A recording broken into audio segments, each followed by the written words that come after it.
What happens when a movie or TV show dares to show queer love and the world tries to shut it down? From banned screenings to edited episodes, these stories were called too risky, too bold, or too real. Yet they refused to disappear. Instead, they stormed award shows, rewrote the rules, and gave millions the courage to be seen. Ready to meet the films and series that turned censorship into triumph? Brokeback Mountain, 2005. You know that scene with the shirts? Yeah, that moment didn't just break hearts, it broke barriers. When Brokeback Mountain hit theaters in 2005, it wasn't just a love story between two cowboys. It was a cultural earthquake. Directed by Ang Lee and based on Annie Proulx's short story, it followed Ennis and Jack Ranch Hands, whose quiet bond over a summer on Brokeback Mountain spirals into a decades-long hidden romance. But don't let the wide-open Wyoming skies fool you. This film faced walls everywhere. It was banned in parts of the Middle East, pulled from theaters in Asia, and labeled anti-family by conservative groups in the U.S. Some radio hosts mocked it. Others called for boycotts. Yet audiences flocked to it not for scandal, but for truth. And Hollywood noticed. At the Academy Awards, it took home 3 Oscars, including Best Director, the first time an Asian director won that prize. It also snagged the Golden Globe for Best Motion Picture Drama. Critics hailed its restraint, its aching silences, its refusal to sensationalize. What made it revolutionary wasn't just that it showed 2 men in love, it showed them as fully human flawed and trapped by a world that wouldn't let them breathe. Censors tried to bury it. Instead, they made it immortal. Angels in America, 2003. Before streaming prestige TV, there was Angels in America, the HBO miniseries that turned a stage epic into a national reckoning. Based on Tony Kushner's Pulitzer-winning play, this 2-part 6-hour event dropped viewers into 1980s New York at the height of the AIDS crisis. It followed a closeted lawyer, a drag nurse, a ghost, and an actual angel crashing through a ceiling. Wild? Yes. Necessary? Absolutely. But not everyone agreed. Conservative groups blasted it as anti-American. Some affiliates refused to air it. Libraries received complaints just for carrying the DVD. Yet when it premiered in 2003, it became an instant landmark. Starring Al Pacino, Meryl Streep, Emma Thompson, and Jeffrey Wright, it didn't just tell a queer story, it wove queerness into the fabric of American history. The awards poured in, 11 Emmys, including Outstanding Miniseries plus Golden Globes, and a Peabody. More than trophies, it gave voice to a generation told they were disposable. Censors wanted silence. Angels in America answered with thunder. Paris is Burning, 1990. Before drag was on prime time, before ballroom went global, there was Paris is Burning, a documentary so vibrant, so real it felt like stepping into another universe. Released in 1990, it plunged viewers into the New York City ballroom scene of the 80s, where Black and Latinx, queer and trans folks competed in categories like executive realness and Banjee Boy, crafting families and identities in a world that rejected them. But getting this film seen, that was a battle. Initially slapped with an NC-17 rating, not for violence, not for language, but simply for existing as an unfiltered portrait of queer life, it struggled to find theaters willing to screen it. Distributors didn't know how to market it. Critics were divided. Some called it exploitative, missing the point entirely. Yet the community knew better. At Sundance, it won the Grand Jury Prize for Documentary. Years later, the Library of Congress deemed it culturally significant and added it to the National Film Registry. What makes it endure isn't just the fashion or the slang, it's the humanity. Venus, Extravaganza, Pepper LaBeouf, Dorian Corey, they weren't just performers. They were pioneers teaching the world how to dream in a society that offered them no stage. Censors tried to hide them. Instead, Paris is Burning made sure they'd never be forgotten.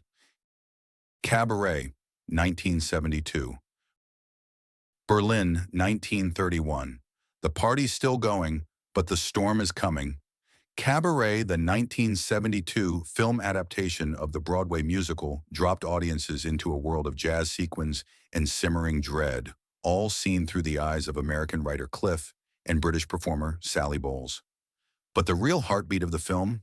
The quiet romance between Cliff and a German man named Maximilian, a relationship portrayed with rare subtlety for its time. That alone made some nervous. International distributors cut or blurred key scenes. In certain countries, the film was released with altered dialogue to downplay the queer subtext. Yet none of that stopped its triumph. At the Oscars, Cabaret pulled off a historic upset, beating The Godfather for Best Director and winning 8 Academy Awards total, including Best Actress for Liza Minnelli and Best Supporting Actor for Joel Grey as the chilling MC. Its brilliance lay in showing how oppression creeps in while people dance, and by centering a queer perspective in a story about rising fascism, it made a quiet, powerful statement. When freedom is under threat, visibility is resistance. Censors tried to dim its lights. Cabaret just turned the music up louder. Moonlight, 2016. You've seen the memes. You've heard the Oscar mix-up. But do you know how close Moonlight came to never being seen at all? This film, told in 3 acts about a quiet black boy named Chiron growing up in Miami, was almost too real for some audiences. It showed tenderness between boys, the weight of silence, and the ache of wanting to be loved exactly as you are. When it premiered in 2016, certain theaters in conservative areas quietly canceled screenings. Online trolls mocked its pacing, its intimacy, its refusal to fit into easy boxes. But those who watched it, they were changed. Critics hailed it as a masterpiece. Festivals gave it standing ovations. And at the Academy Awards, in one of the most unforgettable moments in Oscar history, it won Best Picture after a chaotic envelope mix-up that only underscored how unexpected its victory seemed to some. It also took home awards for Best Adapted Screenplay and Best Supporting Actor for Mahershala Ali. But beyond the trophies, Moonlight did something radical. It centered a queer black boy's inner life without violence, without shame, without apology. Censors assumed no one would care. Instead, the whole world leaned in and listened. Carol, 2015. Based on a novel once sold under a fake name and hidden in the back of drugstores, Carol is the kind of love story that had to sneak into the world before it could shine. The original book, The Price of Salt, was published in 1952, but not under its author's real name. She used a pseudonym because she knew no respectable publisher would touch a story about 2 women falling for each other, especially one that didn't punish them for it.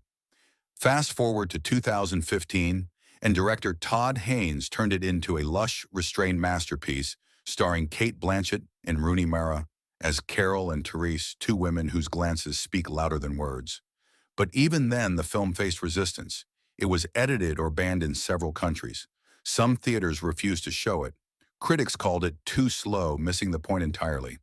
This wasn't about grand gestures. It was about stolen moments-coded language and the courage to choose yourself. The awards circuit didn't miss it, though. Rooney Mara won Best Actress at the Cannes Film Festival. The film earned 6 Academy Award nominations, including Best Actress and Best Adapted Screenplay. More than that, Carol proved that queer love stories could be elegant, complex, and worthy of the big screen without apology. Censors tried to keep it in the shadows. Instead, it lit up the room. The L Word, 2004-2009. Before streaming, before representation was a buzzword, there was The L Word, the first TV show to put queer women front and center week after week in all their messy, glamorous, complicated glory. Premiering in 2004, it followed a group of friends in Los Angeles, navigating careers, breakups, art, and desire. But simply showing women kissing on screen was enough to trigger backlash. In several countries, episodes were edited, delayed, or banned outright. Broadcasters in parts of Europe and Asia cut intimate scenes or refused to air the show entirely. Even in the US, some affiliates aired it late at night as if queer joy needed a curfew. Yet viewers tuned in by the millions. It sparked water cooler debates, inspired real-life L-word parties, and gave countless women their first glimpse of lives that looked like theirs. The show earned multiple GLAAD Media Awards and helped launch the careers of stars like Jennifer Beals and Leisha Haley. More than ratings, though, it shifted culture. It proved that stories about queer women could be mainstream, stylish, and unapologetically human. Censors thought they could hide it. Instead, the L word turned the volume up and made sure everyone heard. My Beautiful Laundrette, 1985. In the middle of Margaret Thatcher's Britain, a time of strikes, racism, and rigid social roles along, came a film about a Pakistani-British man and his white ex-schoolmate falling in love while running a laundrette. My Beautiful Laundrette, released in 1985, was radical not just for its queer romance, but for its refusal to treat it as the problem. Written by Hanif Qureshi and directed by Stephen Frears, it wove together class, immigration, and identity with wit and warmth. But that honesty ruffled feathers. Conservative critics called it divisive. Some theaters refused to screen it. Funding was nearly pulled during production because backers feared it was too political. Yet the film became a surprise hit, praised for its sharp dialogue and tender performances, especially from Daniel Day-Lewis in one of his earliest starring roles. It earned an Academy Award nomination for Best Original Screenplay and won the New York Film Critics Circle Award. More importantly, it showed that queer love could exist at the intersection of race, economics, and family without being reduced to tragedy. Censors wanted silence. My Beautiful Laundrette answered with laughter, steam, and soap suds, and changed British cinema forever. Desert Hearts, 1985. In a world of tragic endings, Desert Hearts dared to give its lovers a happy one. Released in 1985, this indie film told the story of a reserved professor and a free-spirited ranch hand who fall for each other in 1950s Nevada. No one dies. No one is punished. They just choose each other. And that simple act was revolutionary. But getting it made and seen was an uphill battle. Studios refused to fund it. Distributors said no one would watch a lesbian romance. When it finally premiered at Sundance, it won the Special Jury Prize, but still struggled to find screens. Many theaters wouldn't book it. Those that did often hid it in late-night slots. Yet word of mouth turned it into a cult classic. Women drove hours to see it. Some watched it over and over, just to feel seen. Decades later, the Library of Congress added it to the National Film Registry, calling it culturally, historically, and aesthetically significant. Director Donna Deitch didn't set out to make history. She just wanted to tell a love story that ended with hope. Censors assumed it would fade. Instead, Desert Hearts became a landmark proof that joy too can be radical. Call Me by Your Name, 2017. Sun-drenched, Italy, peaches, a piano, and a summer that changes everything. Call Me by Your Name, released in 2017, captured first love with such tenderness that it felt like a memory you never had. Based on Andre Aciman's novel, it followed 17-year-old Elio and graduate student Oliver as they navigated desire, identity, and the ache of fleeting time. But that beauty made it a target. The film was banned in China, heavily edited in Malaysia, and blocked from release in several Middle Eastern and Southeast Asian countries. Some critics dismissed it as too slow or too dreamy, as if love should be loud to count. Yet audiences connected deeply. It earned 4 Academy Award nominations, winning Best Adapted Screenplay. Timothée Chalamet became a star. In that final close-up of Elio crying by the fire, it broke the internet and hearts worldwide. More than awards, the film gave young queer viewers something rare, a first love story that wasn't shadowed by shame. Censors tried to keep it out of reach, but like summer itself, Call Me by Your Name found its way in and stayed. The Danish Girl, 2015. In 1920s, Copenhagen, a painter named Gerda Wegener asked her husband Einar to stand in for a missing model dressed in women's clothing. That moment sparked a transformation that would change both their lives forever. The Danish Girl, released in 2015, dramatized the story of Lily Elby, one of the first known recipients of gender confirmation surgery. But telling that story came with pushback. The film was banned or restricted in multiple countries where discussions of gender identity were considered taboo. Some critics questioned its historical accuracy, while others argued it centered a cisgender actor, Eddie Redmayne, in a trans narrative. Yet it also opened global conversations about identity, love, and the courage to become yourself. At the awards circuit, it's shown, earning 4 Oscar nominations, with Redmayne winning Best Actor at the BAFTAs. More importantly, it brought Lily Elby's name into mainstream discourse for the first time in decades. Censors hoped to erase her story. Instead, the Danish girl ensured it would be remembered not perfectly, but powerfully. Disobedience, 2017. Love isn't always loud. Sometimes it's a glance across a synagogue, a hand brushing another in a kitchen, a choice made in silence. That's The Power of Disobedience, the 2017 film starring Rachel Weisz and Rachel McAdams, as two women bound by childhood affection and torn apart by duty, only to find their way back to each other within the strict world of an Orthodox Jewish community. But that very intimacy made it controversial. The film was banned outright in several countries, including Malaysia and parts of the Middle East, where even the suggestion of same-gender love was deemed unacceptable. In others, scenes were cut or the film was given restrictive ratings to limit its audience. Yet those who saw it were moved by its restraint, its respect for faith, and its refusal to pit tradition against desire as enemies. At the San Sebastian International Film Festival, Rachel Weisz won Best Actress for her performance, a role that simmered with longing and strength. Critics praised the film for treating its characters with dignity, not drama. Disobedience didn't shout. It whispered, and in that whisper, it challenged the idea that queer love can't coexist with deep cultural roots. Censors thought they could silence it. Instead, it spoke volumes. Torch Song Trilogy, 1988.